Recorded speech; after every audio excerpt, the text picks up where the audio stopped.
नमस्कार दोस्तों, कैसे आप सब। आशा करता हूँ मस्त होंगे। दोस्तों, अब नर्सरी लगाने का समय हमारा आ चुका है। तो नर्सरी जब भी हम लगाते हैं तो हमें कुछ समस्याएं आती हैं। सबसे पहली जो समस्या आती है वो आती है फंगस संबंधी, दूसरी आती है हमारी बैक्टीरिया संबंधी, तीसरी आती है हमारी इंसेक्ट संबंधी और चौथी हमारी आती है फर्टिलाइजर संबंधी यानी कि न्यूट्रिएंट संबंधी और पांचवी आती है हमारी पीजीआर यानी कि टॉनिक, यानी कि हमारी बढ़वार जो रोकते हैं हम, और बढ़वार यदि हमें ज़्यादा चाहिए रहती है उसके लिए और जड़ों की ग्रोथ के लिए आप इसको समझ सकते हैं कि टॉनिक के रूप में। ठीक है, तो ये 5 प्रकार की समस्याएं हमारी आती हैं नर्सरी पे। तो आज हम यही जानेंगे कि हम जब भी नर्सरी लगाएं तो हमें कौन कौन से प्रोडक्ट इस्तेमाल करने चाहिए, कौन कौन सी दवाएं, ये सारी चीज़ें हमने आपको जो पहले बताई हैं, इनके लिए हमें कौन कौन से प्रोडक्ट इस्तेमाल करने पड़ेंगे, यही इस वीडियो में आपको बताऊंगा। और वो कब करने चाहिए, किस अवस्था में करने चाहिए और किस कारण से करने चाहिए, ये सारी जानकारी हम इस वीडियो में लेंगे। यदि आपने इस वीडियो को पूरा देख लिया तो आप यकीन मानिए, आप नर्सरी जब भी आप लगाएंगे तो ये सारी समस्याएं आपको नहीं आएंगी और आने के पहले ही आपके पास प्रोडक्टों की लिस्ट होगी कि आपको कब क्या करना है। तो ये वीडियो बहुत ही महत्वपूर्ण है। यदि ये वीडियो आपको पसंद आता है तो वीडियो को लाइक करें और चैनल पहली बार आए हैं तो चैनल को सब्सक्राइब करना ना भूलें। चलिए वीडियो की शुरुआत करते हैं। मैं हूं राकेश साहू, आप देख रहे हैं एग्रो जीवन बातें किसान की। तो सबसे पहले तो आपने नर्सरी डाल ली है और नर्सरी डालने के बाद जैसे ही पौधे का अंकुरण होता है तो उसमें आप सिंचाई करते हैं। सिंचाई जब भी आप करते हैं तो हम देखते हैं कि जब भी नमी रेगुलर होती है तो वहाँ पर फंगस संबंधी बीमारियाँ जो है ज़्यादा आती हैं। तो सबसे पहले हम जानते हैं फंगस संबंधी बीमारियों के बारे में। फंगस संबंधी बीमारियों में नर्सरी में जो पहली आती है वो आती है जड़ गलन, दूसरा आता है पर डंपिंग अप और तीसरा आता है पौधा गलन। ठीक है, तो ये सारी इस तरह की समस्याएं आती हैं। नर्सरी में फंगस संबंधी रोगों से लड़ने के लिए 3 प्रकार के प्रोडक्ट के बारे में आपको बता रहा हूँ। उनमें सबसे पहला जो नाम है दोस्तों वो है साफ पाउडर, जिसमें कि कार्बनडाइजिम प्लस मैंगोजेब होता है। तो ये जो है आपका ओक्टा रोग हुआ, आपका दूसरा आपका डंपिंग अप हुआ, जड़ गलन वगैरह, ये सारी समस्याएं, जितनी भी गलन संबंधी समस्याएं हैं, ये इसके स्प्रे करने से आपकी दूर हो जाती हैं। इसका उपयोग जो है सीड ट्रीटमेंट के लिए भी आप कर सकते हैं। यदि आपने सीड ट्रीटमेंट कर लिया है तो फिर ये समस्या आपको नहीं आएंगी, लेकिन फिर भी इसके बाद भी आपको इसका स्प्रे करना पड़ता है। इसके बाद जो दूसरा प्रोडक्ट दोस्तों वो है रेडोमिल गोल्ड। रेड का इस्तेमाल करने से आपकी जड़ गलन संबंधी, पौधा गलन संबंधी और डंपिंग अप संबंधी जितनी भी समस्याएं हैं आपकी वो दूर हो जाती हैं। इसमें जो भी टेक्निकल है आप किसी भी कंपनी का ले सकते हैं। जैसे साफ पाउडर का जो भी टेक्निकल है कार्बोनिजम प्लस मैंगोजेब, तो यदि ये जो प्रोडक्ट हैं आपको किसी दूसरे नाम से मिलते हैं, किसी दूसरी कंपनी के मिलते हैं, तो उसका भी आप इस्तेमाल कर सकते हैं। जरूरी नहीं है कि आपको रेडोमिल गोल्ड का ही इस्तेमाल आपको करना है। तीसरा प्रोडक्ट दोस्तों एलिएट। एलिएट का जो इस्तेमाल है वो आपको जड़ गलन, पौधा गलन संबंधी बीमारियों के लिए करना चाहिए, लेकिन वो कब, जब आप पौधे को नर्सरी से निकालकर खेत में ट्रांसप्लांट करने वाले हों तो उसके 2 दिन पहले आप जो है एलिएट का इस्तेमाल कर लें स्प्रे के रूप में। ठीक है, तो जब भी आप एलिएट का इस्तेमाल करेंगे तो आपको 15 दिनों के लिए आपकी सुरक्षा मिल जाती है फंगस संबंधी। तो आपको देखते हैं कि छोटा पौधा होता है, हम स्प्रे कर नहीं पाते, बारिश भी कभी कभी हो जाती है, तो हम ऐसे समय पर स्प्रे नहीं कर पाते, इसलिए हमें जो है लंबी सुरक्षा के लिए एलिएट का इस्तेमाल पहले ही कर लेना चाहिए। अब हम जानते हैं इंसेक्ट के बारे में। तो इंसेक्ट मैं आपको बता दूं कि यदि आप नर्सरी डाल रहे हैं, एक तो आप मिनी पॉलीहाउस इस तरीके से बना सकते हैं, या इंसेक्ट के लिए इंसेक्ट जो नेट आते हैं इनका भी इस्तेमाल आप कर सकते हैं, चाहे तो आप पॉलीहाउस का भी इस्तेमाल कर सकते हैं पॉलीथीन का। ठीक है, यदि आपके पास बजट कम हो तो फिर आप जो है लो टनल का भी इस्तेमाल कर सकते हैं। यदि आप इंसेक्ट के लिए आपको सबसे पहले तो मैं बता दूं जो आपका प्राथमिक उपचार होना चाहिए वो ये कि आप पॉलीहाउस का इस्तेमाल करें। यदि आपके पास इस तरीके से पॉलीहाउस छोटा बना सकते हैं तो आप बना लें। इसका वीडियो जो है मैं आई बटन आपको दे दूंगा। ठीक है,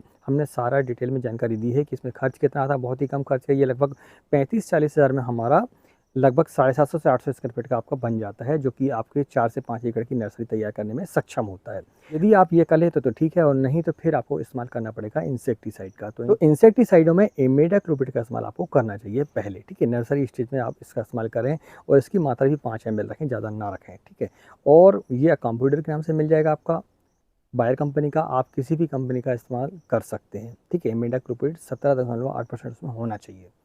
इसके बाद दूसरा जो प्रोडक्ट है वो है दोस्तों आपका अलीका।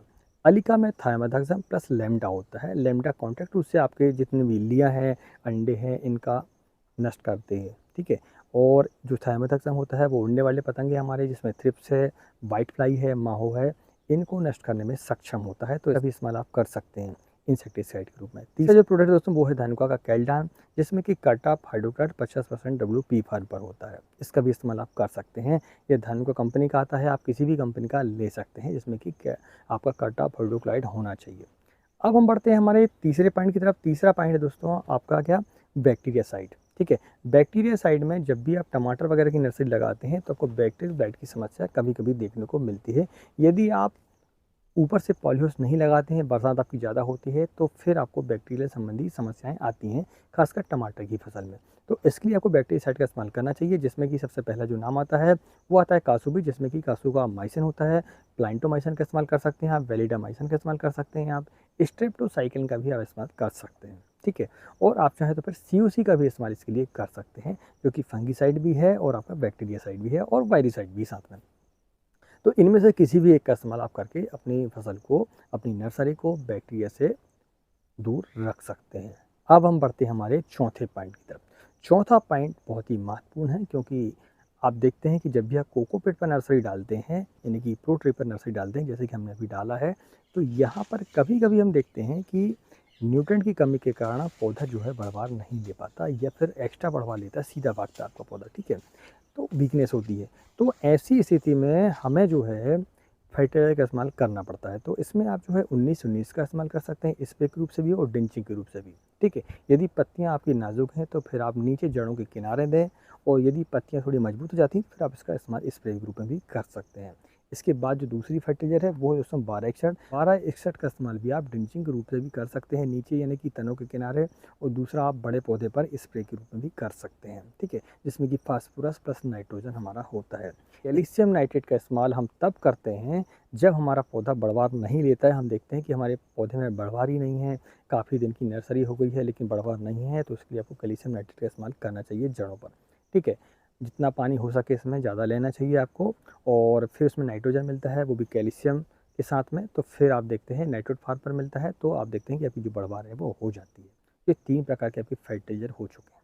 अब हमारा लास्ट पॉइंट है दोस्तों हमारा PGR, PGP, हमें कौन से इस्तेमाल करने चाहिए नर्सरी पर। इनका इस्तेमाल कब करते हैं, सबसे पहले वो हम जान लेते हैं। तो इनका इस्तेमाल बढ़वार के लिए तो हम नहीं करते हैं अधिकतर, ठीक है। इसका जो इस्तेमाल हम करते हैं बढ़वार को रोकने के लिए। अब बढ़वार को रोकना क्यों ज़रूरी है, वो इसलिए क्योंकि जब हम नर्सरी डालते हैं तो कभी कभी ऐसी स्थिति आती है कि हम उसको, नर्सरी तो हमारी आ जाती है लेकिन हमारी जो ज़मीन है वो तैयार नहीं हो पाती। तो ऐसी स्थिति में, या फिर आप नर्सरी कमर्शियल रूप से इस्तेमाल करते हैं, किसी को बेचना है आपको, तो फिर आप देखते हैं कि आपकी नर्सरी तैयार हो चुकी है लेकिन आपका जो कस्टमर है वो कहता है कि हम 4 दिन बाद लेंगे। तो फिर जब तक टमाटर जैसी फसलें जो होती है वो हमारी बढ़वार ज़्यादा ले लेती हैं, तो फिर आपकी दिक्कत होती है, ठीक है। तो उस समय पर हम जो है बढ़वार को रोकते हैं, तो इसके लिए हम दोस्तों PGR का इस्तेमाल करते हैं, और वो करते हैं हम कल्टार, जो कि सिंजेंटा कंपनी का आता है, ठीक है। उसको स्प्रे करने के बाद बहुत ही कम मात्रा इसकी रखनी पड़ती है। उसके स्प्रे करने के बाद आप देखेंगे कि आपकी जो बढ़वार है वहीं पर रुक जाती है, पौधा जो है ज़्यादा हाइट ना लेकर वहीं पर रुक जाता है, पत्तियाँ आपकी मोटे होने लगती हैं, तना जो है आपका मोटा होने लगता है, जड़ों की ग्रोथ होने लगती है, ये सारी आपकी चीज़ें हो जाती हैं। इसके बाद हम इस्तेमाल करते हैं दूसरे टॉनिक का कहें या फिर आप न्यूट्रिएंट का कहें, वो है दोस्तों होमिक एसिड। होमिक एसिड का इस्तेमाल आप जड़ों की ग्रोथ के लिए करते हैं, ठीक है। तो जड़ों की ग्रोथ के लिए होमिक एसिड बहुत ही महत्वपूर्ण है। जब भी आप कोकोपीट को पहले तो आप जब ट्रीटमेंट करते हैं उस समय आप चाहें तो होमिक एसिड को मिक्स कर सकते हैं, ठीक है। या फिर आप नहीं भी कर पाए हैं तो फिर आप बाद में उसमें ड्रिंचिंग रूप से उसको देते हैं, तो जो जड़ों की ग्रोथ है वो आपकी हो जाती है। और जब भी आप फ्रूट नर्सरी करते हैं तो आपको जड़ों की ग्रोथ देखना पड़ता है, क्योंकि जब तक आपकी जड़ों की ग्रोथ नहीं होगी, कोकोपीट आपका ऐसा कॉम्पैक्ट नहीं होगा है, तब तक आप उसको TP नहीं कर पाएंगे, ठीक है। इसके बाद हमारा जो तीसरा है वो दोस्तों सिलिकॉन पाउडर। सिलिकॉन पाउडर का इस्तेमाल पत्तियों को रब करने के लिए करना पड़ता है। पत्तियों को रब क्यों करते हैं, पत्तियों को रब इसलिए करते हैं जो कि हमारी पत्तियां अगर नाजुक होगी, मुलायम होगी, तो फिर वहाँ पर इंसेक्टों को जो हमला है वो ज़्यादा हमारा होता है। तो इसलिए जो पत्तियाँ हैं वो आपकी मोटी होनी चाहिए, रफ होनी चाहिए। दोस्तों ये वीडियो आपको कैसा लगा हमें प्लीज़ कमेंट करके ज़रूर बताएं, और यदि जानकारी आपको अच्छी लगी हो तो फिर आप वीडियो को लाइक कर सकते हैं, और इसी तरीके से खेती संबंधी जानकारी के लिए चैनल को सब्सक्राइब करके रखें। और यदि आपको शुरुआती स्टेज पर जो हमारे पौधे होते हैं, जब हम नर्सरी से उखाड़ कर पौधे को TP करते हैं, अपने खेतों पर रोपाई उसकी करते हैं, उस समय पर जो शुरुआती स्टेज है वहाँ पर हमें कौन कौन सी सावधानियाँ बरतनी चाहिए, कौन कौन से प्रोडक्ट का इस्तेमाल करना चाहिए, इसके बारे में आपको जानकारी चाहिए हो तो हमें कमेंट के माध्यम से आप लिख सकते हैं। नेक्स्ट वीडियोज़ का हम ला देंगे आपको। मिलते हैं अगली वीडियो में, तब तक नमस्कार। जय हिंद, जय किसान, जय जवान।